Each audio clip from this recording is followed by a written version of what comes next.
minyak. Tuh. Minyak. Iya, praktis, ini ada bawang goreng. Oh iya, suka Iya. bawang. Ini kalau lagi makan bakso di bawah. Karena ini beda rasanya, lebih enak. Bawang asli, nggak ada tambahan tepung. Cobain nggak? Udah gitu kan kayak gini. Kalau ke Amerika, Taiwan. Taiwan, Bawa juga. ini ya? Bawa ini. Jangan ini ya? taruh situ, beda. Ini suka gadoin aja kalau Oh bawang. iya. Kalau ada bumbu kacang ini dicampur. Gimana rasanya? Iya, bawangnya terasa banget. Oh iya. Ini kalau bumbu minyak ini tinggal ditaruh dalam nasi.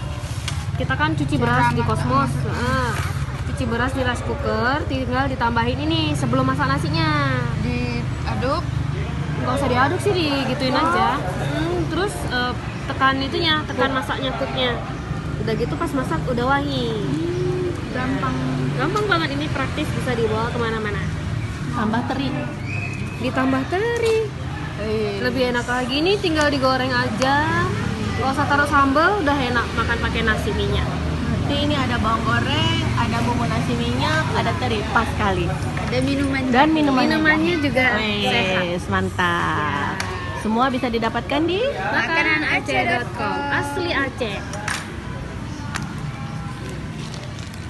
Nah,